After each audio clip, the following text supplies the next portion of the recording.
बिस्मिल्लाहिर्रहमानिर्रहीम, अस्सलाम वालेकुम, सुबह खैर। आप देख रहे हैं एक्सप्रेसो, मैं हूं हिना आदिल और मैं हूं अली अनीक सैयद। उम्मीद आप खैर खैरियत से होंगे, दिन का आगाज कर चुके होंगे। जनाब, मुल्क में इस वक्त रौनकें हैं, सिर्फ कराची लाहौर की हद तक नहीं है, बाकी मुल्क में भी इफ्तिताही तकरीब का इनेकाद होने वाला है।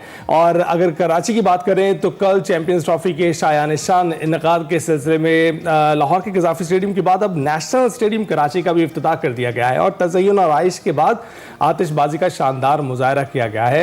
शायकीन की बड़ी तादाद नेशनल स्टेडियम कराची की इफ्तिताही तकरीब में मौजूद थी और इस मौके पर नेशनल स्टेडियम में कौमी टीम के खिलाड़ी भी स्टेज पर आए, जबकि चैंपियंस ट्रॉफी की जर्सी की भी रुनुमाई की गई है। तो इन्हें आप देख रही हैं ना, इस वक्त लाहौर में कैसी रौनकें हैं, खासतौर पर जहां एक जानिब हॉर्स एंड कैटल शो आपको मिल रहा है, दूसरी जानिब आपको अपने इफ्तिताही तकरीब लाहौर में अब देखी, इसके बाद कराची की बारी आ गई। तो कराची में भी मारूफ गुलकारों ने, अली जफर ने, शफकत अमानत अली ने, साहिर अली बग्गा समेत दीगर फनकारों ने अपने फन का मुजाहरा किया, हाजरीन और नाजरीन को महसूस किया। और इफ्तिताह के मौके पर मेहमान खुसूसी वज़ीर आला सिंध मुराद अली शाह भी मौजूद थे। जी हाँ, उनके अलावा governor Sindh Kamran Tessori, chairman PCB Mohsin Naqvi, mayor Karachi Murtaza Wahab और वज़ीर खेल सिंध और दीगर आला शख्सियात ने भी शिरकत की थी। स्टेडियम में खिलाड़ियों और ऑफिशल्स के लिए जदीद मेयार के ड्रेसिंग रूम, हॉस्पिटलिटी बॉक्सेस तामीर किए गए हैं, जबकि नशरियाती मेयार की बेहतरी के लिए 350 LED लाइट्स नस्ब की गई हैं और 9 तामीरशुदा नेशनल स्टेडियम में 2 डिजिटल रिप्ले स्क्रीन्स और 5000 से ज्यादा नई कुर्सियों का भी इजाफा किया गया है। सजा दिया गया है जी स्टेडियम्स को, जिस तरह से कदाफी स्टेडियम को सजाया गया उसी तरह से नेशनल स्टेडियम कराची को सजा दिया गया है। हम पूरी तरह से चैंपियंस ट्रॉफी के लिए तैयार है, किस कदर एक्साइटेड है हम। वो साहब ये कहते हैं कि जनाब हम बाहर जाके देखा करते थे कि कैसे जबरदस्त स्टेडियम है, लेकिन अब हम उनसे आगे हैं, हमारे स्टेडियम उनसे बेहतर हैं। आप भी जाकर देखिए और आपको उसका अमली मुजाहरा मिलेगा अपने स्टेडियम्स में। और जिन लोगों ने शिरकत की है कराची स्टेडियम्स के इफ्तिताह में,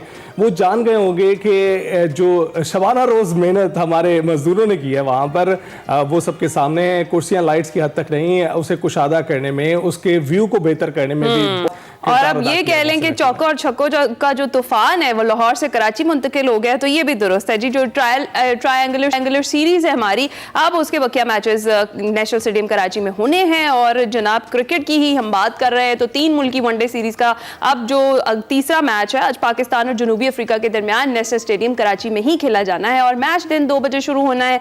आज का मैच दोनों टीमों के लिए इंतहाई अहमियत का हामिल है। दोनों टीमें न्यूजीलैंड से शिकस्त अब खा चुकी हैं और दोनों में से जो भी टीम आज मैच में कामयाबी हासिल करेगी वही 14 फरवरी को कराची के नेशनल स्टेडियम में न्यूजीलैंड के खिलाफ फाइनल खेलेगी। यानी आज का जो मैच है वो सेमीफाइनल की हैसियत अख्तियार कर गया। जी हाँ, दूसरी जानिब पाकिस्तान ने जनूबी अफ्रीका के खिलाफ कौमी प्लेइंग 11 का ऐलान कर दिया है। प्लेइंग 11 में 2 तब्दीलियां भी की गई हैं।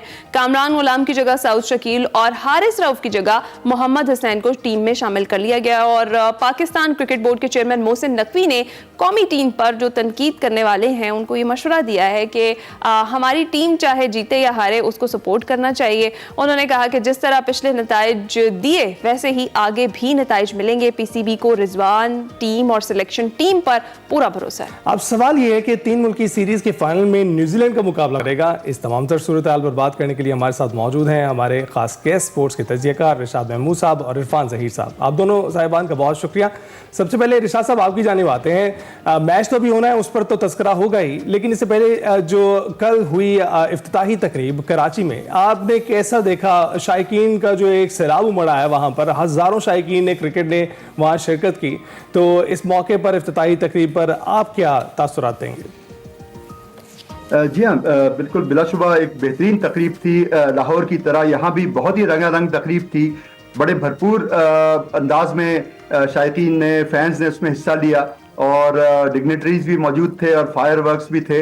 और स्टेडियम बिलाशुबा बहुत ही कलरफुल और बहुत बेहतरीन और जदीद डिज़ाइन के मुताबिक तैयार किया गया है, जिसको देख के बहुत दिल खुश हो रहा है। तो यकीनन एक बहुत बड़ा माइलस्टोन है कि 2 स्टेडियम पाकिस्तान के बिल्कुल इंटरनेशनल लेवल पे और वर्ल्ड लेवल पे उनको बनाया गया है। तो it was really a heart warming site, बहुत अच्छा लग रहा था जी। जबरदस्त। अच्छा इरफान, जिस तरह से हम बात कर रहे हैं, एक तो स्टेडियम की हमने बात की, इफ्तिताही तकरीब तो हो गई, आज इफ्तिताह बाकायदा तौर पर हो जाएगा। मैच है जी आज पाकिस्तान का और जो कह लें कि सेमीफाइनल की हैसियत इख्तियार कर गया है। प्लेइंग 11 में 2 तब्दीलियां की गई हैं, आप कैसे देखते हैं और क्या कॉमेंट करेंगे?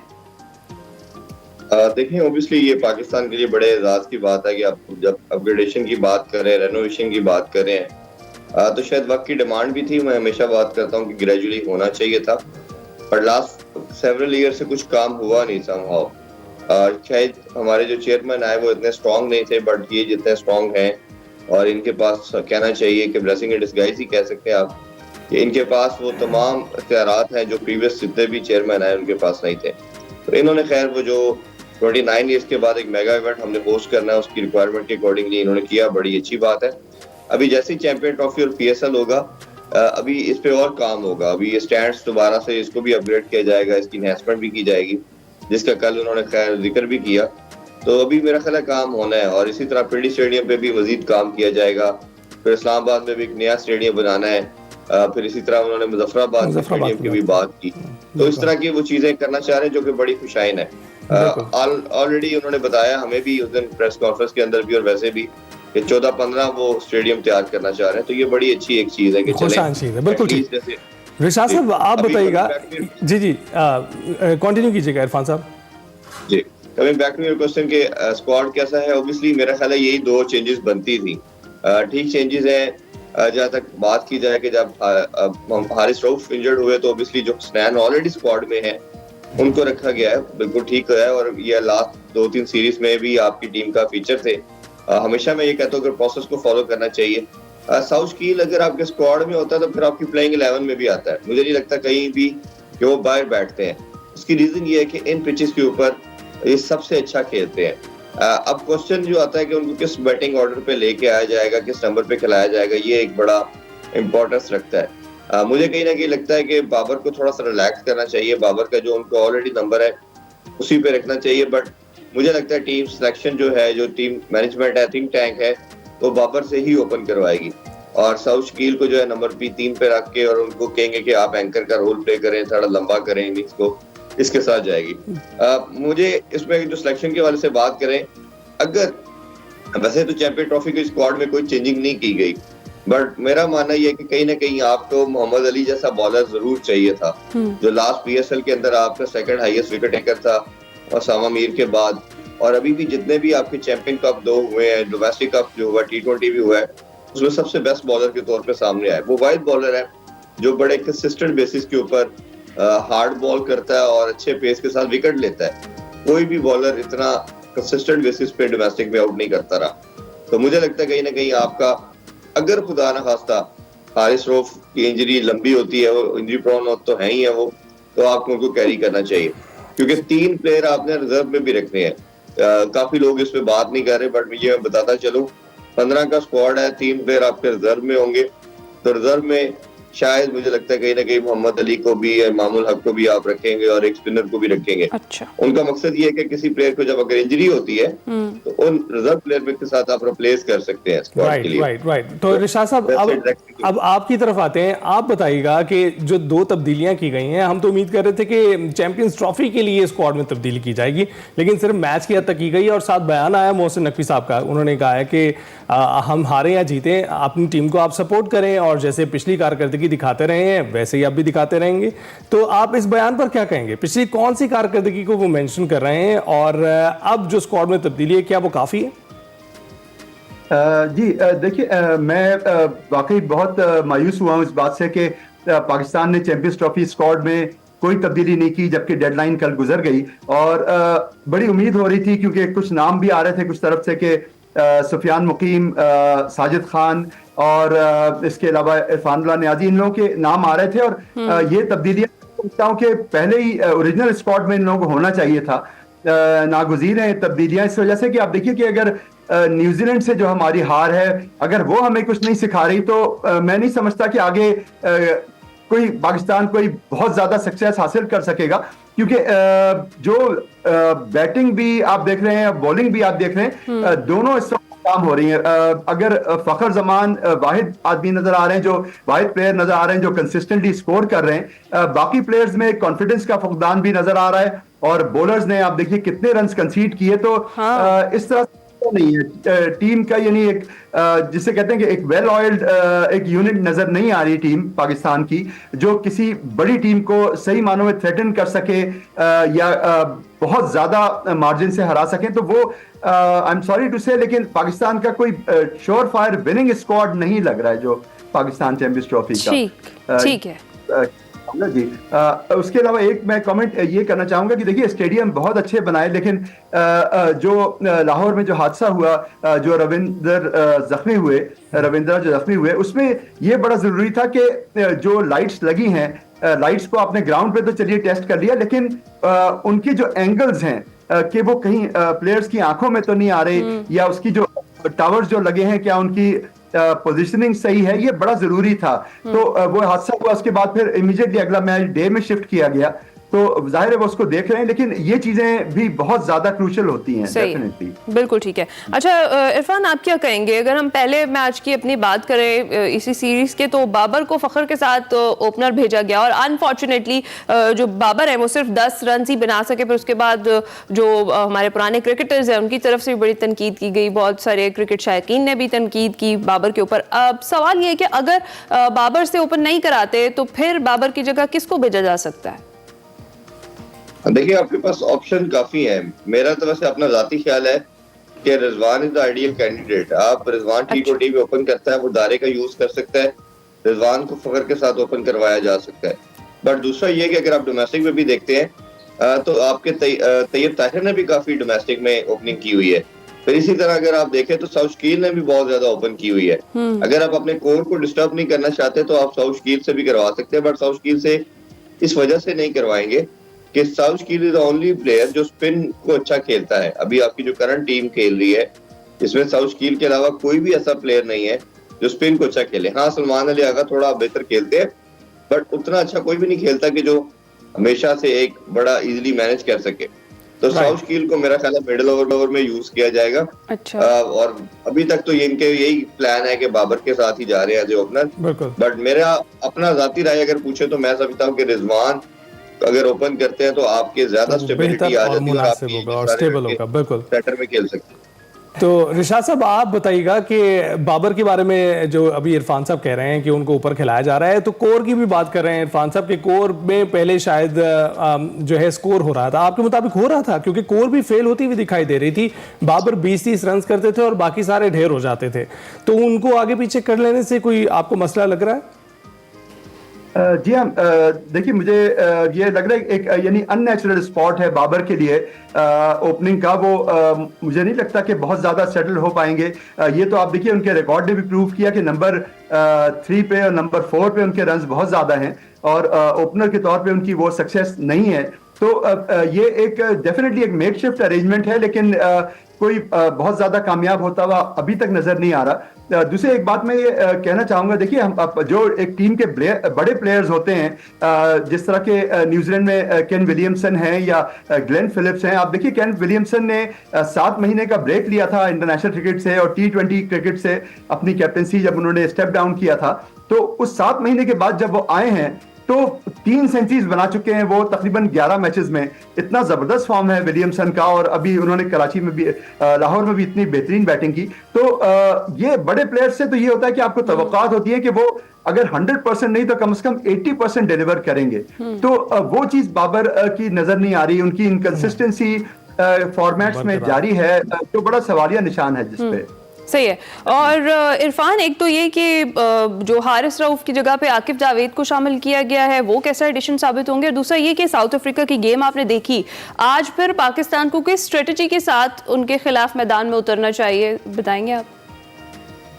देखिए उसमें 2-3 चीजें हैं। उसमें प्रीवियस बात में मैं एक ऐड करना चाहूंगा कि आप ऑब्वियसली हम जब बात करते हैं कि टीम परफॉर्म नहीं कर रही, अच्छा नहीं कर रही, तो ये रिस्पॉन्सिबिलिटी सीनियर प्लेयर की है, जिसमें बाबर सबसे पहले आते हैं, शाहीन आते हैं, हारिस रऊफ है, नसीम शाह है, रिजवान है, क्योंकि ये वो लड़के हैं जो 4-5 से कंटिन्यूसली टीम का फीचर है, टीम का पार्ट है। जब इनकी तरफ से परफॉर्मेंस नहीं आती तो हम जो बाकी 3-4 लड़के हैं, जिसमें साउथ शकील की बात करें, तैयब ताहिर की बात करें, सलमान अली आगा की बात करें, ये कंपैरेटिवली उनसे काफी जूनियर है। तो हमेशा जो ऑनर्स आता है, ठीक है कम्बिनेशन में पूरी टीम है, 11 प्लेयर ने खेलना है, बट ऑनर्स इनके ऊपर है बट इनकी जो इनकंसिस्टेंट परफॉर्मेंस है उसकी वजह से पाकिस्तान को हर्ट हो रहा है।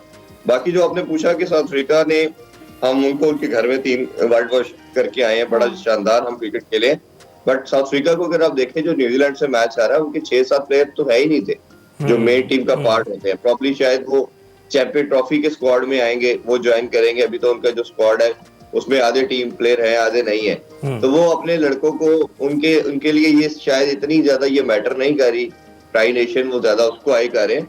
बट आज के मैच में 2-3 प्लेयर मेरा ख्याल है और वो ऐड करेंगे। क्लासन भी शायद आज आ रहे, कल वो प्रेस कॉन्फ्रेंस में भी थे, तो कुछ तो वो अपने लड़कों को भी अब आस्ता आस्ता अपॉर्चुनिटी देंगे। बट एनीवेज जो कराची की पिच है वो पाकिस्तान में सबसे ज्यादा हमारे बैटर को सूट करती है, क्योंकि प्योर बैटिंग पैराडाइज है। जो आपका बाउंस है वो बड़ा इक्वल है। पाकिस्तान मेरा ख्याल है कहीं ना कहीं कोशिश करेगा, लास्ट टाइम चेज करने में थोड़ा सा स्टटर किया, पैनिक भी हुआ, कोशिश करेगा टॉस जीत के एक अच्छा टोटल लगाए और फिर उसको फिर डिफेंड करने की तरफ जाएगा। और इस पिच के ऊपर ऑब्वियसली पाकिस्तान की कोशिश तो होगी किसी ना किसी तरह 350 तो प्लस करना पड़ेगा, क्योंकि 300 तो हमने देखा कि बड़ा इजीली चेस हो चुका है और ये इस पिच पे ज्यादा चांसेस हैं कराची की पिच पे भी। राइट, तो रिशाद साहब को प्लान ये करना है। जी बताइए इरफान साहब, कंटिन्यू कीजिए। जी, पाकिस्तान को अब करना क्या है कि अगर आप रन बॉल भी खेलते तो 300 बनता है। हमारा अनफॉर्चुनेटली फखर के अलावा कोई भी बैटर ऐसा नहीं है जिसका स्ट्राइक रेट 100 से अबव हो। नॉर्मली जितने भी कन्वेंशनल क्रिकेट खेलते हैं सब 70-80 के स्ट्राइक रेट वाले हैं। तो हमने एक पहले एंड में इरफान खान नियाजी रखा था, वो वाइस प्लेयर था जो एंड में आके फिनिश करके तेज खेलता था। अब हमें एकदम हम देखते हैं कि सिर्फ एक ऊपर फखर है और नीचे जो 4-5 प्लेयर हैं वो सारे ही एक तरह के हैं। साउथ शकील की बात करें, बाबर की बात करें, रिजवान की बात करें, सलमान लिया की बात करें, तैयब ताहिर शायद थोड़ा बहुत कर सकते बट उनके पास भी बहुत बड़ी हिटिंग नहीं है। तो जब आपके पास सारे ऐसे प्लेयर होंगे, जैसे न्यूजीलैंड की बात कर रहे थे, तो वो जो एंकर करने की बात है वो केन विलियमसन है जो एंकर करते हैं इनिंग्स, या मिचेल की बात कर लें। बाकी उनके पास ग्लेन फिलिप है, ऊपर से विल यंग है, ये तेज खेलते हैं, रविंद्रा तेज खेलते हैं। तो एक हर टीम का अगर आप देखेंगे जो स्क्वाड है या प्लेइंग 11 है उसमें ब्लेंड है, तेज खेलने वाले भी। तो रिशाद साहब से भी यही जान लेते हैं। रिशाद साहब, आप बताइएगा कि साउथ अफ्रीका की टीम आपने देखी है और उसके साथ कराची की पिच के बारे में भी आप जानते हैं, जिस तरह इरफान साहब भी उसका जिक्र कर रहे हैं, तो आप क्या सोचते हैं कि किस स्ट्रेटजी के साथ पाकिस्तानी टीम को इस मैच में उतरना चाहिए? अच्छा देखिए, साउथ अफ्रीका भी जो उनका ओरिजिनल स्क्वाड था चैंपियंस ट्रॉफी का, उसमें उनको उसके बाद 3-4 की इंजरीज हुई जिसकी वजह से उनको भी सेटबैक्स हुए हैं। और मुझे ऐसा लग रहा था कि हालांकि वो बहुत अच्छा टोटल उन्होंने न्यूजीलैंड के खिलाफ किया था। मैं समझता हूं कि अगर दोनों टीमों के मुकाबले में बात की जाए तो मैं समझता हूं पाकिस्तान का बेहतर चांस है साउथ अफ्रीका को हराने का। एक तो साउथ अफ्रीका की थोड़ी सी रेपुटेशन भी चोकर्स की है और कराची में पाकिस्तान का रिकॉर्ड भी बहुत अच्छा है ओडीआई का, तो मैं समझता हूँ ज्यादा चांस है पाकिस्तान का। लेकिन डेफिनेटली बहुत ज्यादा डिपेंड करता है कि हमारे बैट्समैन परफॉर्म करते हैं और बॉलर्स कैसी बॉलिंग करते हैं। चलें जी, ये देखना बाकी है और डेफिनेटली अच्छा परफॉर्म करेंगे, हम दुआ करेंगे इसके लिए। आप दोनों का बहुत शुक्रिया। इरफान ज़हीर, इरशाद महमूद साहब हमारे साथ मौजूद थे। कल बाबर आजम ने एक शिकवा किया है, उन्होंने कहा जी कराची में जो स्टेडियम में क्राउड है वो बहुत कम होता है। तो जनाब कराची वालों, आज जरा प्लेयर्स का शिकवा, आपने जो गिला है वो दूर कर देना है और आपने बड़ी तादाद में जाना है और मैच जरूर इंजॉय करना है। इंशाल्लाह हमारी टीम आज जीतेगी इंशाल्लाह। इसी के साथ हम जाएंगे छोटी सी ब्रेक पर, आपका ही मजा आएगा। Welcome back. हम में से शायद ही कोई ऐसा हो जिसने बचपन में खुले आसमान में हवा के साथ उड़ने का ख्वाब ना देख रखा हो, लेकिन कुछ लोग जो ख्वाब देखते हैं या कोई अनोखा ख्याल सोचते हैं उसे हकीकत में बदलने की भी हिम्मत रखते हैं। नाज़रीन, हमारे साथ कराची की सना अमीन मौजूद हैं जिन्होंने उड़ने के इस ख्वाब को हकीकत का रूप दिया है। मगर ये मुमकिन कैसे हुआ? सना अमीन एक प्रोफेशनल लॉयर हैं और पैराग्लाइडिंग की माहिर भी हैं। उन्होंने इस एडवेंचर शौक को ना सिर्फ पाला है बल्कि इसकी तरवीज भी मुल्क भर में कर रही हैं। हमारी स्क्रीन पर चढ़ने वाले मनाज़िर आप देख ही रहे हैं, इसी से आप अंदाज़ा कर सकते हैं कि ये कितना ख़तरनाक और एडवेंचरस खेल है और पैराग्लाइडिंग के लिए बहुत हिम्मत बहादुरी की भी ज़रूरत होती है। मज़ीद ये शौक कैसे उन्होंने पाला, कहाँ से शुरुआत हुई, उन्हीं से जान लेते हैं। जी हाँ, सना हमारे साथ मौजूद हैं। अस्सलाम वालेकुम सना, वेरी गुड मॉर्निंग, कैसी हैं आप? अस्सलाम वालेकुम, गुड मॉर्निंग टू यू। मैं ठीक हूँ, आप कैसे हैं आप लोग? अल्हम्दुलिल्लाह। सना, सबसे पहले तो जो सवाल आपके इंट्रो के बाद सबके जहन में आ रहा है वो एक लॉयर से पैराग्लाइडर तक का सफर, क्या मैं इसको ऐसे कह सकती हूँ कि खतरनाक केसेस लड़ते लड़ते खतरनाक खेल की तरफ आप कैसे मुतवज्जे हुई और कब से आपने पैराग्लाइडिंग शुरू की? कि बेसिकली ये कुछ ऐसा नहीं था कि मैंने प्लान किया हुआ हो, ये बहुत स्पॉन्टेनियस डिसीजन था कि एक दिन मैंने अपने फोन पे एडवर्टाइजमेंट देखी और मैंने कहा लेट्स डू इट। और ये सब सफर का आगाज हुआ था जब मेरी ट्रेनिंग का आगाज हुआ था। तब मेरा लॉ ऑलमोस्ट खत्म हो रहा था और मेरी प्रैक्टिस स्टार्ट नहीं हुई थी। तो फिर I started my training. Initial मैंने अपनी ट्रेनिंग की, उसके बाद I went for advance training and then one thing led to another. उस वक्त भी मैंने ऐसे नहीं सोचा था कि मैं कंटिन्यूसली परस्यू करूंगी, लेकिन but then it happened, I could never stop. Right तो सना ये बताइएगा कि आपको पैराग्लाइडिंग का शौक हुआ कैसे? क्योंकि अमूमन जो लोग एक बार छलांग मारते हैं, कड़वा घूंट पी लेते हैं, उसके बाद तौबा कर लेते हैं, लेकिन आपके केस में तो उल्टा हुआ है। आपके केस में तो आपने मुस्तकिल इसको करना शुरू कर दिया, ये कैसे हुआ? ये बिल्कुल ऐसे ही है, बिल्कुल उल्टा हुआ है। टू बी ऑनेस्ट, मैंने बिफोर आई स्टार्टेड मुझे मालूम भी नहीं था कि ये एक स्पोर्ट्स एग्जिस्ट करता है। कभी किसी मूवी या पिक्चर्स के अंदर मे बी कोई मैंने इसके स्निपेट्स देखे हो, लेकिन आई हैड नो आइडिया ये कैसे करते हैं, पाकिस्तान में होता भी है कि नहीं। ये तो मुझे बिल्कुल भी कोई आइडिया नहीं था। मोस्टली पाकिस्तान में लोगों को नहीं पता कि पाकिस्तान में भी पैराग्लाइडिंग होती है। Exactly. इस तरह से मुझे भी नहीं, हाँ इसी तरह मुझे भी नहीं मालूम था। और इनफैक्ट जब मेरा इनिशियल ट्रेनिंग कंप्लीट हुई थी, जो कि एक इंट्रोडक्टरी कोर्स था, तब भी मैंने सोचा नहीं था कि मैं इसको फर्दर परस्यू करूंगी। इट वाज मोर ऑफ कि जो आप कहते हैं ना, चलें ये भी एक्सपीरियंस करके देख लें। लेकिन बस वो आप समझे एक्सपीरियंस ऐसा था कि आप उसको फिर आप उससे हट नहीं सकते, बहुत मुश्किल है फिर उसको छोड़ना। अच्छा तो सना, जिस तरह से अभी आपने कहा ना कि हम सबके जहन में भी यही चीज पहले आती है कि पता नहीं पाकिस्तान में होता भी है या नहीं है ये खेल, तो अगर ये स्पोर्ट है और आपने कहा कि आपने बाकायदा इसकी ट्रेनिंग ली, तो जरा ये भी बताएं कि आगाज कहाँ से करना है? अगर कोई इंटरेस्टेड है तो ट्रेनिंग किस तरह से ली जाती है, और क्या इसका जो सेफ्टी इक्विपमेंट है वो सारा पाकिस्तान में ईजिली अवेलेबल है? और पाकिस्तान में इसकी ट्रेनिंग जो है वो कोई खास ऐसी अकेडमीज है, कोई ऐसी जगह है जहाँ से लेनी पड़ेगी? पाकिस्तान के अंदर काफी सारे डिफरेंट क्लब्स ऑपरेट कर रहे हैं जो आपको ट्रेनिंग दे रहे हैं पैराग्लाइडिंग की। डजंट मैटर आप कौन से रीजन से, कौन से प्रोविंस से, अगर आप पंजाब में हैं, इस्लामाबाद में है, कराची में है, हुंजा में है, इन सब जगहों पे कोई ना कोई क्लब ऑपरेट कर रहा है जो आपको पैराग्लाइडिंग की ट्रेनिंग दे रहा है। जब आप ट्रेन कर रहे होते हैं तो आपका जो कोच होता है वो अपना क्लब का जो इक्विपमेंट होता है उसी पे आपको ट्रेन करता है, उनके पास अवेलेबल होते हैं। लेकिन जब आपकी ट्रेनिंग खत्म हो जाती है तो फिर आपको अपना इक्विपमेंट लेना पड़ता है। इक्विपमेंट अक्सर जो है आपका जो ट्रेनिंग आप कह लें इंस्टीट्यूट होता है वो भी आपको मंगवा के दे देते हैं।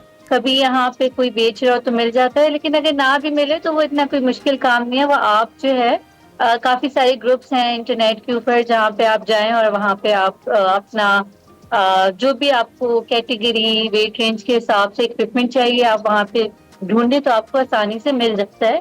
बहुत ज्यादा आपको में मेहनत नहीं करनी पड़ती। राइट तो सना ये बताइएगा कि पहले तो इक्विपमेंट महंगा कितना होता है पैराग्लाइडिंग का? अगर किसी ने खरीदना हो, किसी ने शौक पालना हो, आप की तरह के खतरनाक शौक पालने हो उसने, तो ये महंगा कितना होता है? और क्या फीलिंग क्या होती है हवा में? क्योंकि आप अकेले ही होते हैं वहां पर या आपका ग्लाइडर होता है आपके साथ, तो दोनों हवा में मौलक होते हैं, उस वक्त क्या सोच रहे होते हैं आप लोग?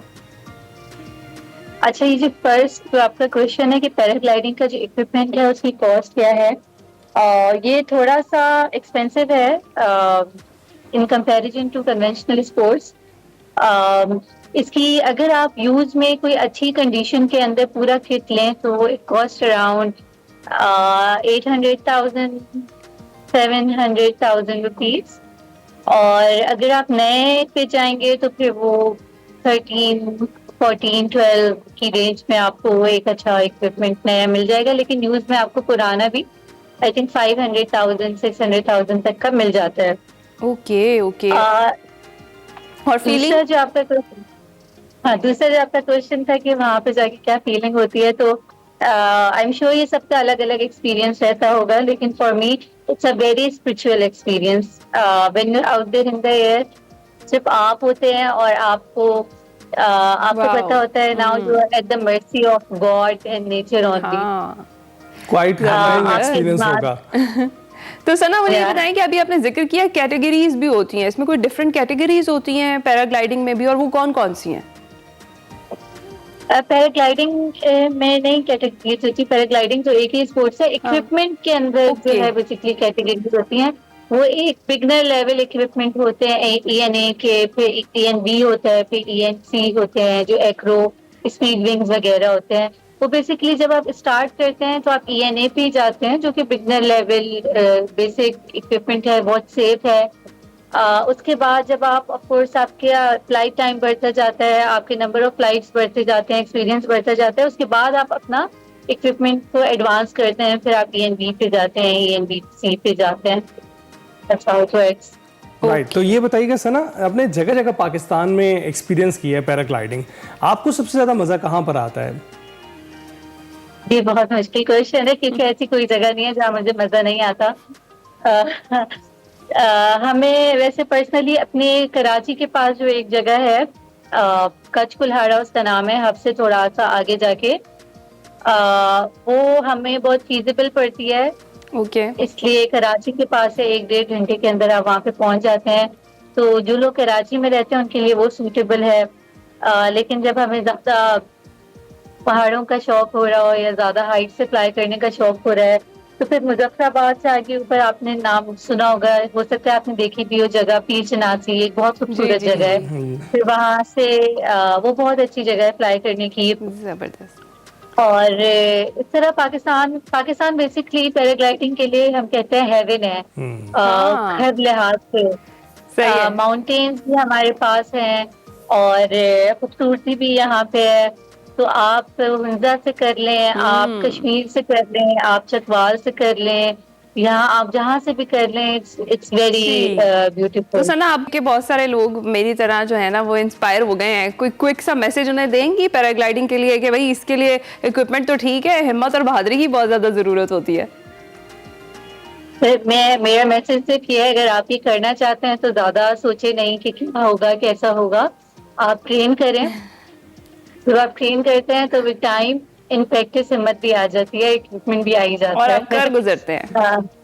बिल्कुल। तो सना, बिल्कुल हम बिल्कुल कोशिश करेंगे जैसा आपने कहा वैसा करें, लेकिन हमें ब्लाइंड फोल्ड की जरूरत पड़ेगी, साथ में हमें ईयरबड्स लगाने पड़ेंगे क्योंकि जो कुछ नज़ारे हम ऊपर से देख पा रहे हैं उससे तो जान ही निकल जाती है।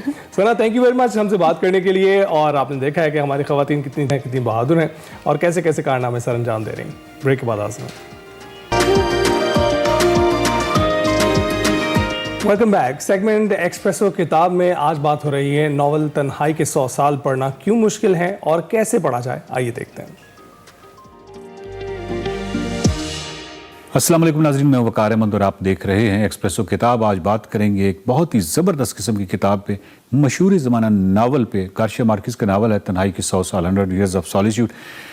बहुत ही ज़बरदस्त किस्म का नावल है, बहुत अच्छा नावल है, बहुत ज़्यादा शोहरत हुई और हाल ही में नेटफ्लिक्स पे पूरी सीरीज़ जो है इसकी 8 एपिसोड्स अभी आई हैं, अभी 8 एपिसोड्स आनी हैं। तो बहुत अच्छी तरीके से इसको फिल्माया भी गया। इसकी शोहरत के कई हवाले भी हैं, लेकिन अब यहाँ पे एक और सवाल पैदा होता है। एक और मामला ये है कि बहुत सारे ऐसे लोग हैं जिन्होंने कहा है कि ये नावल पढ़ना मुश्किल है और इस नावल को पढ़ने में बहुत ज़्यादा दिक्कत होती है। फिर इस नावल के अंदर उलझाव है कारी के लिए, यानी वो कुछ उलझ जाता है, कुछ ऐसे मामलात हैं कि वो आगे बढ़ नहीं पाता। नामों के हवाले से बहुत सारे मसाइल हैं।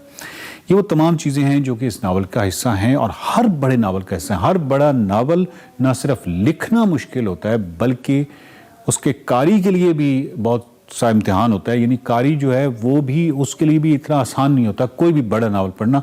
तो गार्शिया मार्केस का ये जो नावल है ये यकीनन कारी के लिए भी एक इम्तिहान होता है। लेकिन वो इम्तिहान क्यों है और इस नावल को किस तरह पढ़ा जाए, कौन से तरीक़ाकार इख्तियार किया जाए जिससे ये नावल पढ़ने में आसानी होती है। नंबर 1, तमाम उलझाव क्यों पैदा होता है, वो क्या तरीक़ाकार इख्तियार किया जाए कि जिससे ये नावल जो है वो सहूलत से पढ़ा जा सके। तो इसमें एक प्रॉब्लम जो है वो ये है कि ये 7 नस्लों की कहानी है।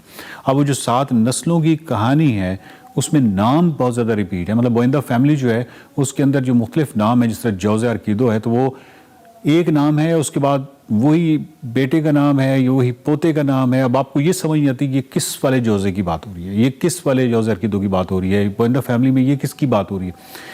यानी एक ही नाम है और उसमें डिफरेंट कैरेक्टर्स हैं, तो ये एक उलझाव है। इसका सबसे आसान तरीका ये है कि आप इस नावल के शुरू में जो उर्दू तर्जुमा भी है उसके भी शुरू में इसका जो शजरा नस्ब है, इस फैमिली के अंदर जो किरदार हैं, 7 जनरेशन 7 नस्लें, वो एक शजरा नस्ब दिया गया।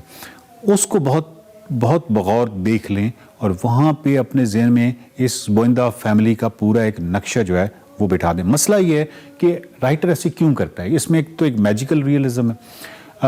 राइटर ऐसे क्यों करता है, आप यूँ समझिए कि राइटर एक पैगाम देना चाहता है। अगेन वो पूरा जब तक आप नावल नहीं पढ़ते तो आपको ये आइडिया नहीं होता, बट ये इसमें राइटर एक पूरा पैगाम देना चाहता है कि चीज़ें जो हैं 7 नस्लों तक, यानी हम चीज़ों को रिपीट करते हैं, नस्लें अपने आप को रिपीट करती हैं, कुछ भी बदलता नहीं है। और ये एक पैगाम देने के लिए यहाँ पे मुख्तलिफ जो नाम है, यहाँ तक के नाम भी बार बार रिपीट हो रहे हैं और ये एक मैसेज है। इस तरह मैजिकल रियलिज्म है तो आपको ऐसे लगता है जैसे ये बीच में कोई भूत प्रीत और इस तरह की चीज़ें आ जाती हैं। ये बुनियादी तौर पे सिंबल्स हैं, अलामतें हैं पास्ट की, कि पास्ट कैसे हॉन्ट करता है, पास्ट कैसे तारीख जो माजी के वाक़यात हैं वो कैसे वापस आते हैं, वो कैसे इंसान की नफ्सियात पर असरअंदाज होते हैं। इसी तरह इसमें एक आता है इंसोम्निया प्लेग, जिसमें कि एक टाउन है जिसमें नींद उड़ जाती है लोगों की। अब जब वो नींद उड़ जाती है, यानी नींद आ ही नहीं रही और पूरे टाउन में ऐसा हो जाता है, तो उसमें ये होता है कि थकावट नहीं होती, जिसकी वजह से लोग खुश होते हैं कि ठीक है, अगर नींद नहीं भी आ रही तो कौन सी कोई थकावट हो रही है, तो हम ज़्यादा काम करेंगे, हम ज़्यादा बातें करेंगे। तो वहाँ तक तो खुश होते हैं, लेकिन कुछ अरसे के बाद उनको मालूम होता है कि ये जो यादाश्त जा रही है हमारी, और फिर वो इस हद तक मुतासिर होना शुरू हो जाती है कि वो अशिया और वो जो रोज़मर्रा की अशिया हैं, रोज़मर्रा की चीज़ें हैं, वो भूलना शुरू हो जाते हैं। फिर उनके ऊपर वो लिखते हैं कि ये मेज़ है, ये दरख्त है, ये गाय है, ये दूध देती है, ये वो चीज़ें लिख लेते हैं। लेकिन कुछ अरसे के बाद यादाश्त इस हद तक मुतासिर हो जाती है कि ये मेज़ है, लेकिन ये मेज़ क्या होता है वो ये चीज़ भी भूल जाती है, यानी लफ्ज़ का मफ़हूम भी गायब हो जाता है। तो उसके बाद अब ये बज़ाहिरन तो बड़ी एक मैजिकल और इस तरह की स्टोरी लग रही है, लेकिन राइटर बुनियादी तौर पे चाहता है कि 100 या 150 सफ़ों के बाद जब लिबरल्स और कंजर्वेटिव्स की आपस में जंग हो रही होती है, और कोई शुरू में लिबरल्स की जो जंग है वो बड़ी नज़रियाती सतहों पे होती है, नज़रियाती बुनियादों पे होती है, लेकिन बाद में कोई ऐसी नज़रियाती बुनियादी भी नहीं रहती, टोटल पावर गेम होती है। और पावर गेम में मोरालिटी और तमाम चीज़ें जो हैं इस बुरी तरह मुतासिर होती हैं कि और लफ्ज़ों की जुगाली इतनी ज़्यादा की जाती है कि लफ्ज़ अपना मफ़हूम खो बैठते हैं। और यहाँ पे वो कैरेक्टर जिसने इंसोम्निया प्लेग को देखा था, वो यहाँ पे आके कहती है कि मुझे तो बिल्कुल ऐसे लगता है जैसे जिस तरह इंसोम्निया प्लेग जब आया था तो उस वक्त हम लफ्ज़ का मफ़हूम खो बैठे थे। आज मुझे लगता है कि ये बिल्कुल ऐसी लग रहा है जैसे लफ्ज़ इसी तरह अपना मफ़हूम, लफ्ज़ इसी तरह अपनी हुर्मत खो बैठा है। अब सिर्फ इस पैगाम को पहुंचाने के लिए गार्शिया मार्केज़ ने पहले पूरा एक मैजिकल, वो पूरा एक सेटअप आपको दिया ताकि आप बहुत अच्छी तरह समझ जाएं कि लफ्ज़ जब अपना मफ़हूम खोता है, लफ्ज़ की जब हुर्मत मजरूह होती है तो किस तरह के नताइज बरामद होते हैं। तो इसलिए ये मैजिकल रियलिज्म इसमें है और इस तरह की तमाम चीज़ें हैं जो कि थोड़ी दिक्कत होती है ज़रूर पढ़ने में। एक गीतकार है, बहुत मज़े से वो मुख्तलिफ़ इलाकों में घूमता फिरता है, वो अपने गीत गाता है, और वो जो गीत हैं वो आप पैसे दे के अपना गीत जो है उसको ऐड कर सकते हैं। और आप क्यों ऐड करेंगे? ताकि किसी और बस्ती तक आप कोई पैगाम पहुंचाना चाहते हैं तो वो पैगाम ताकि वो पहुंच जाए, क्योंकि वो मुख्तलिफ़ बस्तियों में गाता फिरता है, एक साल में किसी एक बस्ती में जाता है और हर जगह पे जिसने जो खबर देनी होती है वो गीत की शक्ल में उसमें ऐड कर लेता है। इस तरह की बहुत ही खूबसूरत चीज़ें हैं 100 Years of Solitude में, ज़रूर पढ़िएगा। और अगेन शजरा नसब जो है वो शुरू में देख लीजिएगा, उसको ज़हन में बिठा दें, और फिर जो दिक्कत तो है इस नावल को पढ़ने में, लेकिन हर बड़े नावल की तरह जब ये नावल आप पढ़ चुकेंगे तो आपको आइडिया होगा कि आपको कम से कम 5, 7, 8, 9 ऐसे बड़े आइडियाज़ मिल गए जो आपकी अपनी ज़िंदगी पे बराह रास्त असरअंदाज हो सकते हैं, और आपका म्यार ज़िंदगी यकीनन बेहतर हो सकता है अगर ये जो चीज़ें हैं, ये जो आइडियाज़ हैं, इनको आप इम्प्लीमेंट करें। देखते रहिए एक्सप्रेसो किताब।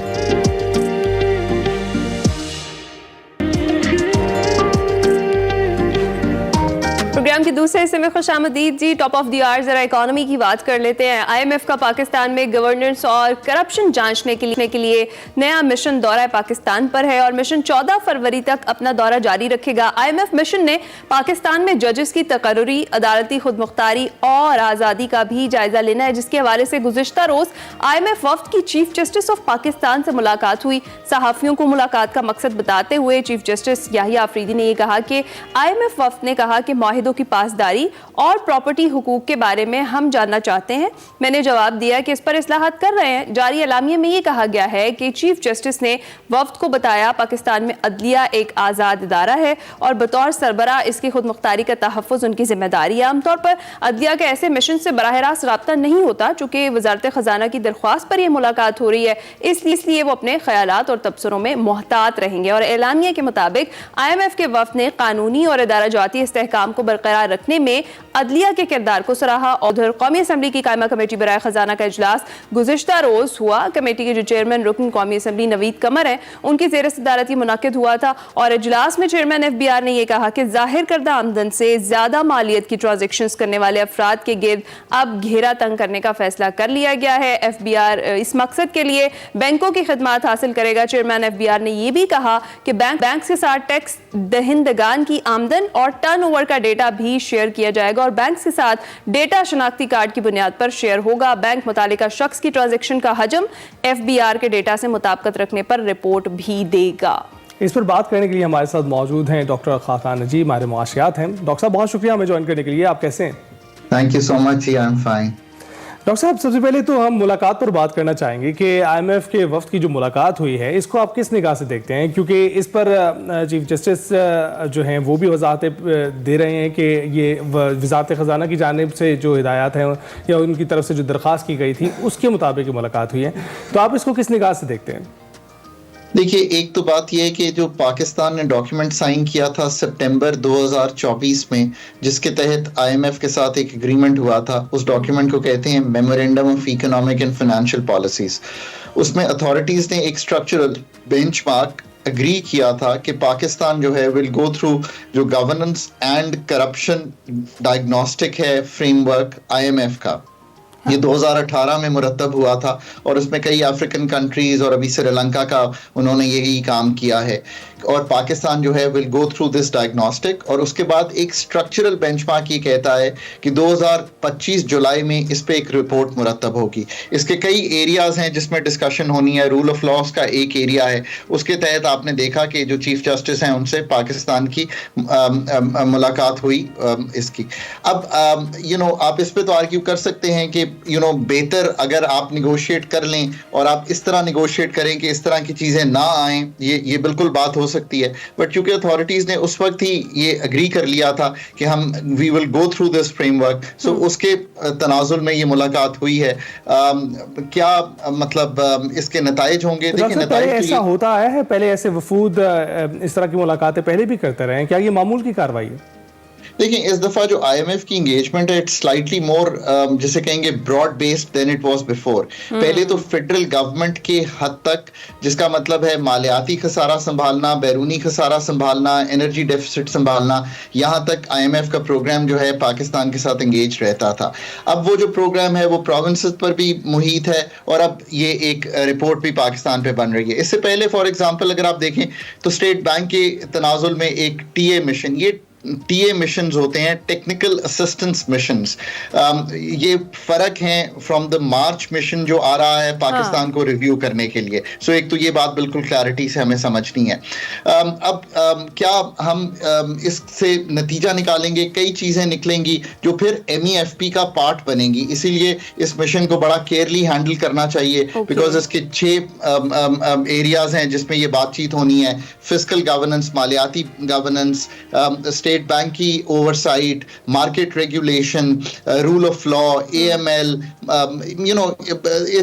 इसका एक परव्यू काफी वाइड है। तो इस पे एक जब रिपोर्ट आएगी तो उसकी कुछ रिकमेंडेशंस आएंगी, उन रिकमेंडेशंस को फिर जो आने वाले MEFP हैं वो उनका पार्ट बनेंगे। I think this is how this will play out. Okay, और आप यही कह रहे हैं कि जो मार्च में एक जायजा मिशन आना है, इसकी चूंकि रिपोर्ट इस मिशन की तो जुलाई में आनी है, तो इसका कोई असर उस पर नहीं पड़ेगा क्योंकि जायजा मिशन के बाद ही आइंदा पाकिस्तान का जब उन्होंने दौरा करना है, तो फिर अब तक के इकदाम के हवाले से जायजा लिया जाएगा कि आया कि अब तक के जो गवर्नमेंट के स्टेप्स हैं, जो इकदाम लिए गए, वो दुरुस्त हैं कि नहीं, और उसकी बेस पर हमारे लिए फैसला किया जाएगा। तो इसका असर उस पर नहीं पड़ेगा? देखिए, असर इस तरह से नहीं पड़ेगा कि कोई अभी रिपोर्ट उन्होंने देनी है, बट चूंकि ये एक प्रोसेस है जो कि होना था, इसीलिए ये उस मिशन से पहले आ गया है कि क्या ये प्रोसेस शुरू हो गया है, बिकॉज इसमें 3-4 माह लगते हैं रिपोर्ट को कंप्लीट होने में। सो इस तरह से ये टाइड है उसके साथ, क्योंकि हमने एक स्ट्रक्चरल बेंचमार्क लिख के दिया है। और मैं बार-बार कहता हूं हमारी वो हमें मिल जाएगी अगर तो सेटिस्फाई होता है जायजा मिशन। अगर तो अग्रीमेंट जिसे कहेंगे स्टाफ लेवल अग्रीमेंट हो जाता है और बोर्ड में चले जाते हैं, और उस पर एक लंबी बहस की जा सकती है कि कौन से बेंचमार्क्स पूरे हैं, कुछ नहीं पूरे, एक मिक्स्ड पिक्चर है, कुछ कन्विंस करना पड़ेगा कि क्यों नहीं कुछ चीज़ें हुई, जो चीज़ों में कबाते हैं उसको कैसे पूरा करेंगे। So I think that's the process that we will go through. तो आपको क्या लगता है हुकूमत की कारकर्दगी कैसी रही है पहले दौर में, IMF के पहली किस्त के हवाले से कैसी कारकर्दगी रही है और कैसे उन्होंने अमल दरामद किया है उनकी शराइत पर? क्या अब आपको लगता है कि स्मूथ ट्रांजैक्शन होगी जो दूसरी किस्त की?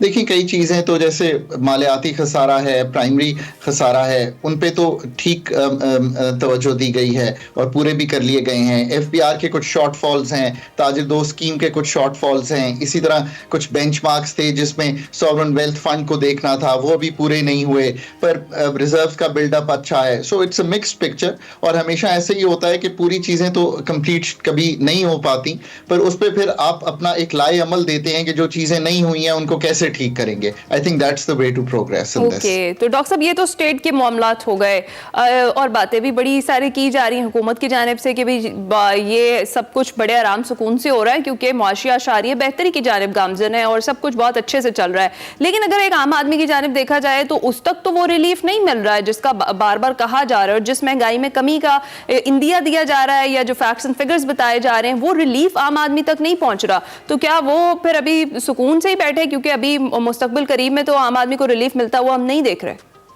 देखिए, मैंने हमेशा ये गुजारिश की है कि एक तो महंगाई में कमी नहीं आई, महंगाई के बढ़ने की जो शरह है उसमें जरूर कमी आई। और अगर आप इस तरह देखेंगी तो आपको एहसास होगा कि जो महंगाई 29 और 23% पिछले 2 साल में बढ़ी, उसमें अब जो पहले 7 माह में महंगाई ओवर द लास्ट ईयर बढ़ी है वो 6.1 या 2% के करीब है।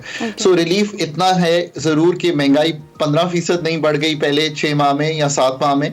सो कीमतों के बढ़ने की शरह में कमी आई है, रुपया स्टेबल है, पेट्रोल प्राइसेस स्टेबल हैं, इस तरह की जो रिलीफ है वो ज़रूर है। पर अभी तक इकॉनमी जो है क्योंकि स्टेबलाइजेशन के ही फेज से गुजर रही है, असल रिलीफ तो ये है ना कि नई अपॉर्चुनिटीज क्रिएट हों, नई जॉब्स क्रिएट हों, सो इकॉनमी को उस तरफ लेके जाया जाए। पर ये भी है कि जो प्राइस पास थ्रूज हैं एनर्जी सेक्टर के, बोथ गैस एंड बिजली के, वो लार्जली हो गए हैं। कुछ उम्मीद कर रहे हैं कि बिजली की कीमत में जैसे जैसे कोई इंप्रूवमेंट आ रही है तो कोई 2 रुपए कमी लोगों को महसूस होगी। पर चूंकि लोग बहुत एक बड़े महंगाई के रेले से गुजरे हैं, सो ऑब्वियसली एक स्टेप्ड अप प्राइसेस हैं और वो उसमें से ही गुजर रहे हैं। डॉक्टर साहब, अभी तो रेला चल रहा है और उससे गुजर रहे हैं, अभी तो मुकम्मल तो नहीं, बल्कि आपने जो बिजली के जो टैरिफ की बात कर रहे हैं उसमें कमी भी कागजी बुनियादों पर हो रही है। जब बिल आता है तो रोंगटे खड़े हो जाते हैं, इस वक्त भी, सर्दियों में भी।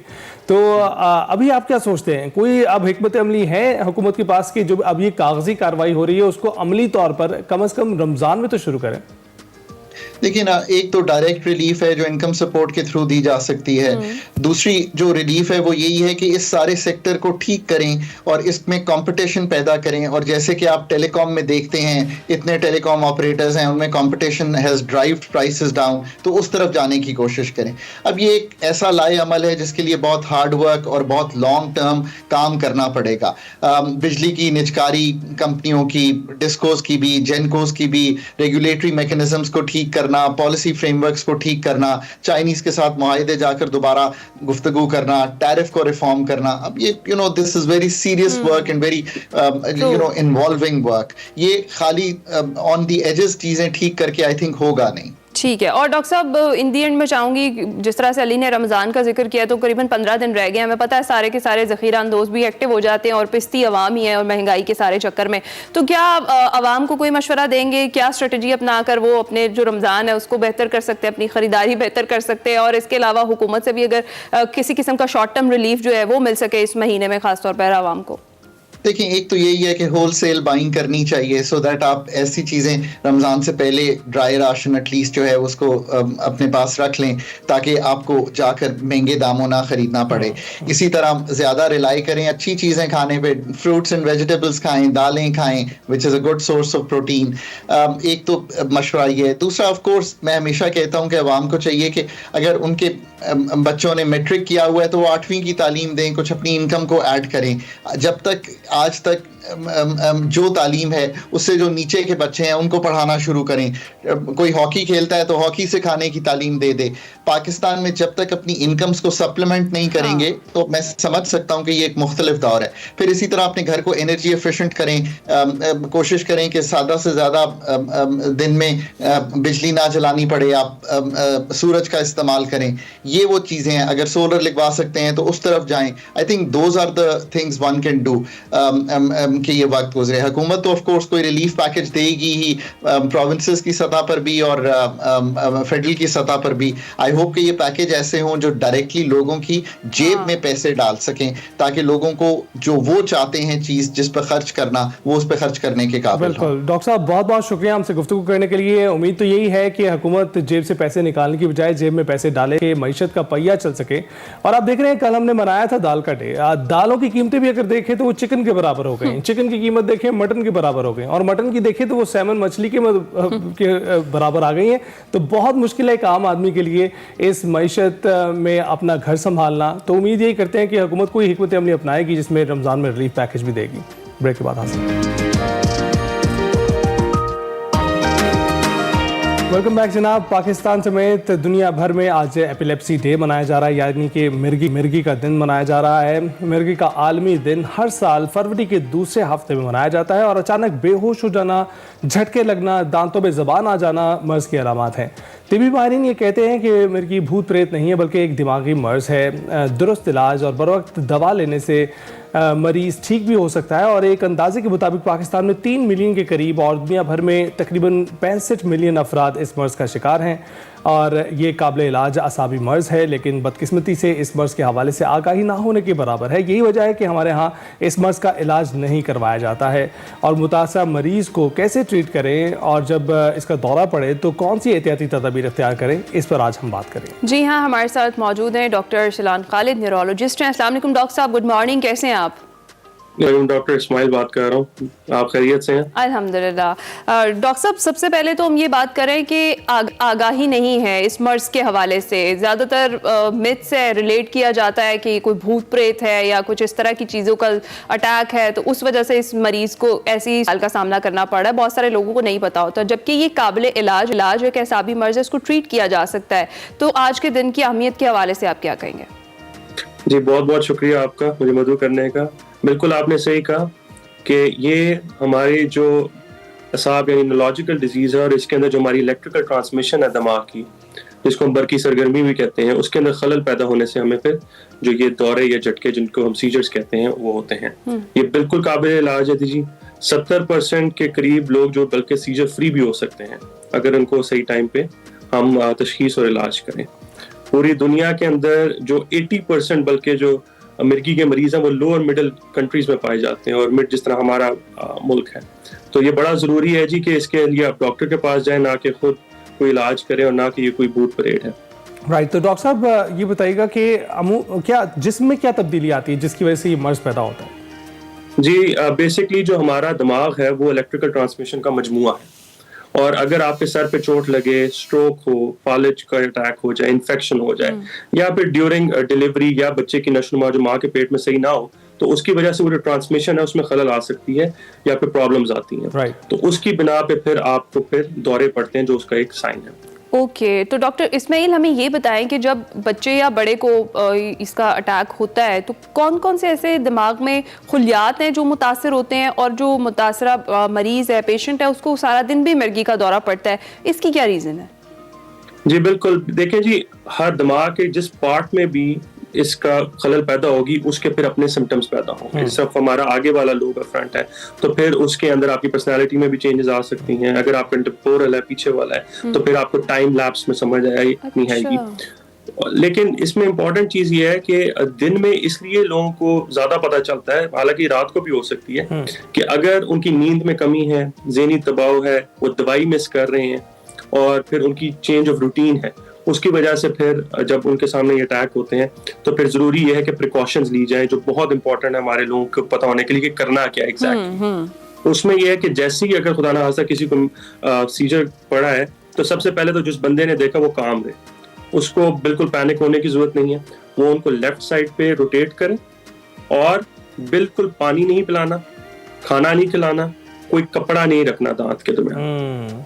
आपने उनको वहीं रहने देना है, ये देखना है कि उनको ऑक्सीजन आ रही है सही कि नहीं, और दूसरा उनका जो सलाइवा है जो वो मुंह के अंदर ना वापस चले जाए, क्योंकि फिर इन्फेक्शन होने के चांस होते हैं। तो आपने उनको वहीं रखना है और दूसरा ध्यान ये करना है कि 3 मिनट से ज्यादा ना हो। अगर 3 मिनट से ज्यादा तो फिर आपने एम्बुलेंस को बुलाना है, क्योंकि फिर इंसान के अंदर ऑक्सीजन कम जाने के चांसेस होना शुरू हो जाते हैं। तो डॉक्टर साहब ये बताइएगा कि मरीज को मिर्गी का दौरा पड़ता है और किन चीज़ों से आपने बताया कि बचाया जा सकता है, क्योंकि आपने बताया कि फ्रंटल लोब अगर वो मुतासर है तो कुछ दीगर अवामिल पे आपको अमल करना है, कहीं और अगर असरअंदाज हो रहा है तो कुछ और करना पड़ेगा। तो ये इतना डीप तो आम आदमी जा भी नहीं सकता है। तो 3 मिनट का दौरानिया आप कह रहे हैं कि अगर उससे बढ़ जाए तो उसे फौरन जो है अस्पताल पहुंचाया जाए। बिल्कुल बिल्कुल जी। देखिए 25% जो एपिलेप्सी है वो प्रिवेंटेबल है दुनिया में, यानी 25% जो पेशेंट्स है वो प्रिवेंट हो सकते हैं। और अगेन उनका ताल्लुक है कि क्यों मिर्गी क्यों होती है। जैसा सर की चोट है इसलिए जरूरी है कि हेलमेट पहने, सीट बेल्ट लगाएं। जिस तरह फालेज है उसकी वजह से मिर्गी आप बाद में हो सकती है, उसके लिए जरूरी है कि आप अपने जो हार्ट और स्ट्रोक के जो प्रिवेंटिव्स हैं, यानी ब्लड शुगर, हाइपरटेंशन, आपके जो कोलेस्ट्रॉल है उसको कंट्रोल में रखें। फिर जिस तरह बच्चों की, जिस तरह मैंने कहा माँ के पेट में नशोनुमा और डिलीवरी में, तो इसलिए ये फिर बाकियों की भी जिम्मेदारी है, प्राइमरी हेल्थ, सेकेंडरी हेल्थ की, उधर अच्छी ओबीजी गायनोकोलॉजिस्ट दी जाए और उनको अच्छी सहूलियात दी जाए ताकि बच्चे जो है वो सही तरीके से और एविडेंस बेस्ड मेडिसिन के साथ वो डिलीवर हो सके। ठीक है। फिर जी कंटिन्यू कीजिए डॉक्टर साहब। फिर कुछ मरूसी हैं, कुछ जिन्नियात से ताल्लुक है, ये चीज मैं पूछने वाली थी। जी बिल्कुल है, और उसके अंदर फिर जरूरी है कि जेनेटिक टेस्टिंग होनी जरूरी है ताकि जो अगली जनरेशन उनको पता हो कि उनके चांसेस हैं मिर्गी डेवलप होने के इन टाइम, और तभी आपको पता चलेगा कि इसको कंट्रोल कैसे करना है। राइट। तो ठीक है। तो डॉक्टर साहब इस तरह से भी होता है कि कुछ पेशेंट्स में ये डिजीज बिल्कुल खत्म हो जाती है और फिर एक लंबे अरसे के बाद दोबारा फिर से उनको ये जो फिट्स हैं ये पड़ने शुरू हो जाते हैं। क्या ये है कि ये एक टाइम के लिए खत्म होती है मेडिसिन से भी या ट्रीटमेंट से भी, और उसके बाद दोबारा भी हो सकती है? बेहतरीन सवाल है जी। देखिए जी, जैसे मैंने कहा कि 70% लोगों में ये ट्रीटेबल है, सीजर फ्री हो सकते हैं, लेकिन ये क्योरेबल नहीं है। हमारे पास इसका मुस्तकिल इलाज नहीं है। हमारे पास कुछ ऑप्शंस हैं सर्जरी के साथ, जिसके अंदर अगर इस तरह आपने कहा फ्रंटल लोब से सीजर पड़े तो वो फ्रंटल लोब रिसेक्ट कर देंगे, यानी उसको निकाल देंगे उसका कुछ पार्ट, तो उससे वो सीजर फ्री हो सकता है। लेकिन इसका लॉन्ग टर्म क्योर नहीं है हमारे पास। आपने बिल्कुल सही कहा कि कुछ लोगों को फिर बाद में ये वापस इसका अटैक हो सकता है, बिल्कुल हो सकता है। इसीलिए हम अगर किसी को मिर्गी की दवाई शुरू कराते हैं उनको कम से कम कहते हैं कि आपने 2 इयर्स सीजर फ्री रहेंगे, तब हम इस दवाई को कम करना शुरू करेंगे। राइट। तो ये बताइएगा कितने इकसाम के ये दौरे होते हैं जो आप आइडेंटिफाई कर सकते हैं, आपको पता चल सकता है? जी बिल्कुल। देखिए हमारे दिमाग में तो ये आता है कि मिर्गी है वायलेंट शेकिंग, कि जो झटके मारेगा उसी को मिर्गी है। Seizures come in all flavours and forms. कुछ बच्चों में जिस तरह एब्सेंस सीजर होता है उसके अंदर वो टीचर्स कहती हैं कि बच्चा बस स्टेयर कर रहा है हवा के अंदर, वो हमारी बात नहीं सुनता, वो बड़ी शिकायत पहुंचती है। ये एक साइन है कि बेसिकली बच्चे को वो अवेयर नहीं है लेकिन उसको सीजर पड़ रहा है। कुछ पेशेंट्स मैंने ऐसे भी देखे जिनको सिर्फ पेट में दर्द होती है और फिर उनको टाइम नहीं याद रहता कि कितनी देर उनको टाइम नहीं याद रहा, फिर वो भी सीजर की एक फॉर्म है। फिर एक और कॉमन फॉर्म है सीजर की, जो फोकल सीजर जिसको कहते हैं कि सिर्फ एक पार्ट ऑफ द बॉडी जो है वो आपके झटके मार रही है लेकिन आप होश में हैं, तो ये भी एक फोकल एक सीजर की फॉर्म है। तो इसमें बात करने की है कि एनी एबनॉर्मल मूवमेंट जो आपको नहीं पहले थी और पैदा हुई और बार बार हो रही है तो आपको उसको चेक करवाना ही है। ठीक, बहुत शुक्रिया। डॉक्टर इस्माइल खालिद हमारे साथ मौजूद थे और आज के दिन के हवाले से चूंकि अवेयरनेस बहुत ज़्यादा ज़रूरी है वो हमने आप तक पहुंचाई, और किन किन से आपने बचना है और कौन कौन सी चीज़ें आपने करनी है उस टाइम में जब किसी पेशेंट को एपिलेप्सी या फिर मिर्गी का दौरा पड़ रहा है, वो हमने आप तक पहुंचाई हैं ताकि आप इनको खुद भी इन पर अमल कीजिए और किसी की भी हो सकता है हेल्प इससे हो जाए। हम इस नोट पर ब्रेक लेंगे, आप कहीं मत जाइएगा।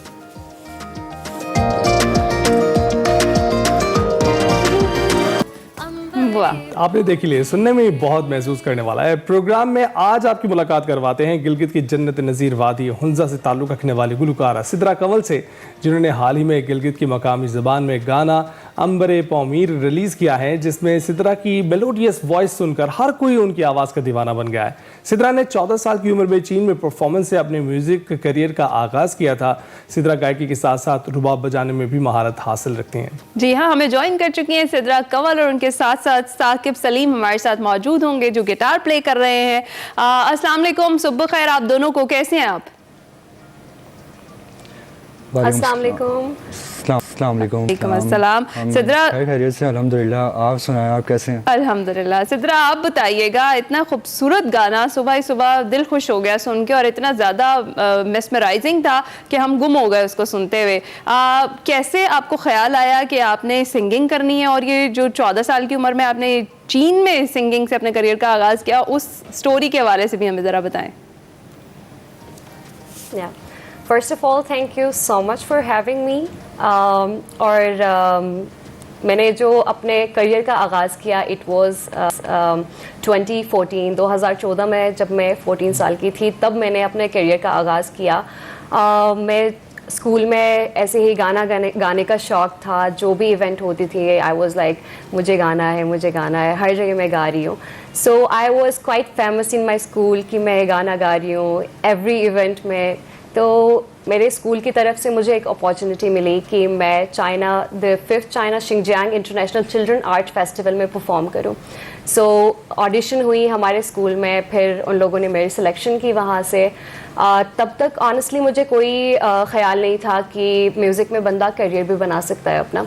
एंड देन उसके बाद मैं गई चाइना, वहाँ पे जो है 14 कंट्रीज से जो है आर्टिस्ट आए हुए थे, children artist, and I was representing Pakistan there.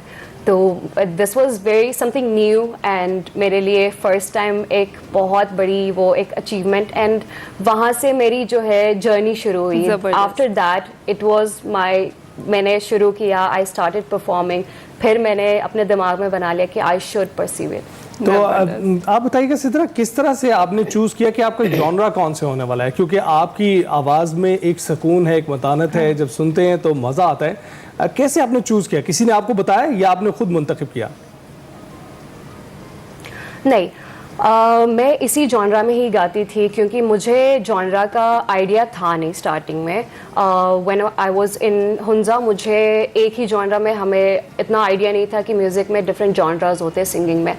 और वहाँ पे जो है मैं फोक म्यूज़िक ही करती थी, मैं जो है ट्रेडिशनल म्यूज़िक जो होता है वो ही करती थी। After that it's been 5 years, I am based in Karachi, मैं कराची में होती हूँ। मैंने म्यूज़िक पढ़ा और उसके बाद मुझे आइडिया हुआ कि म्यूज़िक वोकल्स में जो है डिफरेंट जॉनराज होते हैं।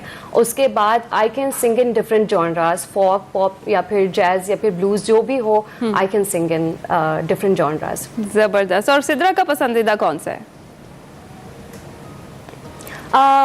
Always folk because मेरी रूट वही है, always I will choose। ज़बरदस्त। फिर हमें सुनाए ना कुछ। या फॉर श्योर, आपने मेरा गाना भी सुना अंबरे पौमीर, जो कि मेरा फर्स्ट रिलीज़ है। मैं आप लोगों को थोड़ा सा सुनाऊंगी। Please please.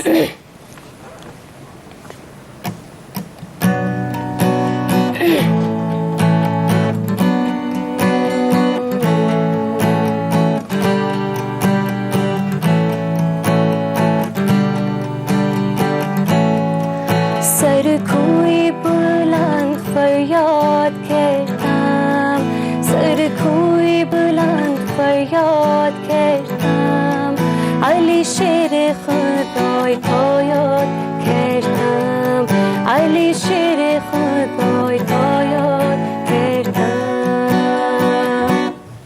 हाय बुलबुली रेहानत अंबरे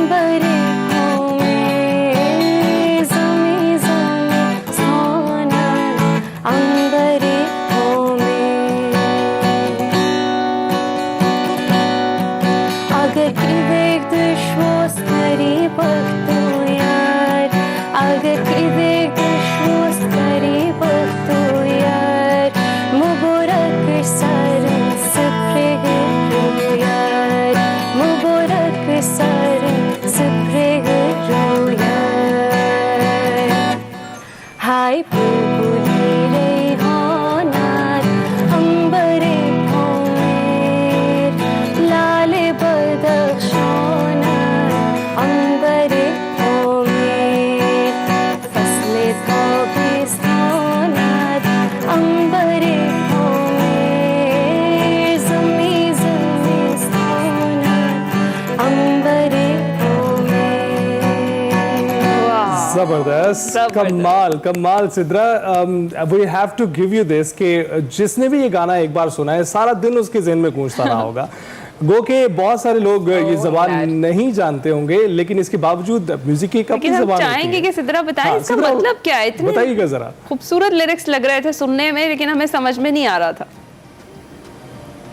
या इट्स एक्चुअली वेरी ब्यूटीफुल, बहुत खूबसूरत लिरिक्स है। जो पोमेर है, पोमेर वर्ड का मतलब है वो स्पेसिफिक जगह है जहाँ पे मैं वही लैंग्वेज बोलती हूँ जो अपर हुंजा में बोली जाती है। जो लैंग्वेज चाइना, ताजिकिस्तान, अफगानिस्तान और रशिया जो हमारा बॉर्डर कनेक्ट होता है वहाँ पे बोली जाती है वही लैंग्वेज। और ये वो जो एक स्पेसिफिक जगह है जो कनेक्ट करती है सारे वही लैंग्वेज बोलने वालों को, उस जगह को पोमेर कहते हैं। So this song is actually पोमेर के लोगों के बारे में, पोमेर की खूबसूरती के बारे में, अंबर के बारे में, खूबसूरती पहाड़ के बारे में। एंड इस गाने में जो है गॉड को थैंक्स कर रहे हैं कि फॉर दिस ब्यूटीफुल ब्लेसिंग, जो खूबसूरत जगह अल्लाह ताला ने हमें नवाजा है उसके लिए थैंकफुल।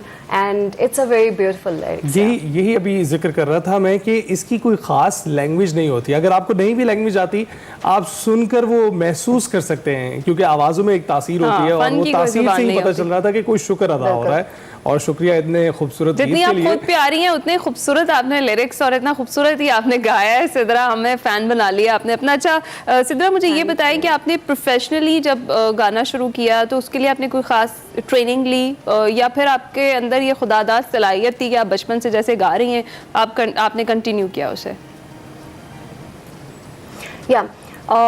आफ्टर 2014 मैं वापस जब हुंजा आई चाइना परफॉर्म करने के बाद, मुझे वहाँ पे ऑफ कोर्स हमारे म्यूज़िक का इतना कोई लोगों को रुझान नहीं थी म्यूज़िक की तरफ, और स्पेसिफिकली लड़कियाँ म्यूज़िक करें it was not normal for them. So वहाँ आने के बाद 2-3 साल के बाद आई थिंक 2017 में वहाँ पे एक music school traditional music instrument को यानी इस म्यूज़िक और लैंग्वेज को प्रिजर्व करने के लिए वहाँ पे एक स्कूल वहाँ पे ओपन हुआ जिसका नाम था बुलबुलिक हेरिटेज सेंटर। बुलबुलिक में वहाँ पे जो है इंडेंजर जितने भी इंस्ट्रूमेंट हैं हमारे वहाँ के और जितने भी हमारे इंडेंजर सॉन्ग्स हैं उनको रिवाइव करने के लिए वहाँ उस स्कूल में ट्रेनिंग देना शुरू किया, जो जितने भी यंग जनरेशन है उनको। देन वहाँ पे मैं गई, वहाँ पे फिर मैंने रुबाब सीखना शुरू किया बिकॉज वहाँ पे वोकल ट्रेनिंग तो थी नहीं, तो मैंने वहाँ पे रुबाब सीखा। एंड देन उसके बाद मैं गई श्रीलंका, वहाँ पे मैंने कल्चरल एक्सचेंज के लिए मैं गई, वहाँ पे मैंने परफॉर्म किया। Then we went to different universities in Sri Lanka, वहाँ पे हमने म्यूज़िक के बारे में जानने की कोशिश की, हमें डिफरेंट जॉनराज के बारे में बताया, हमें सिखाया। इट वाज 15 days टूर जिसमें उन लोगों ने हमें म्यूज़िक डिफरेंट यूनिवर्सिटी में डिफरेंट म्यूज़िक डिपार्टमेंट जॉनराज से हमें मुतारिफ करवाया। जब जी वहाँ से मैं वापस आई तो then I started working on it, and उसके बाद then I came back to Karachi. उसके बाद आई स्टार्टेड मैंने कराची आर्ट्स काउंसिल में देन मैंने एडमिशन लिया, वहाँ पे मैंने फिर और वहाँ से ये इस सफ़र का आगाज़ हुआ। हमारे पास वक्त थोड़ा सा कम होता है सिद्रा, लेकिन जितने खूबसूरत तरीके से आप गा रही थी ना, हमारा दिल करता आप गाती रहे और हम सुनते रहे। हम आपके बहुत ज़्यादा मशकूर हैं कि आपने एक्सप्रेसो में हमें ज्वाइन किया और कितने खूबसूरत अंदाज में आपने गाया, हमारी सुबह को जो है ना वो हसीन बना दिया है। हम प्रोग्राम में अपने नाज़रीन से इजाज़त चाहेंगे और इनसे हमारी मुलाकात कल होगी इंशाअल्लाह, लेकिन नाज़रीन को हम छोड़े जाएंगे सिद्रा के खूबसूरत से गाने के साथ। जी सिद्रा। सो मैं आप लोगों को सजनी सुनाऊंगी। सजनी आप लोगों ने सुना होगा स्ट्रिंग्स का। सो सजनी फॉर ऑल ऑफ यू। 1 2 3 4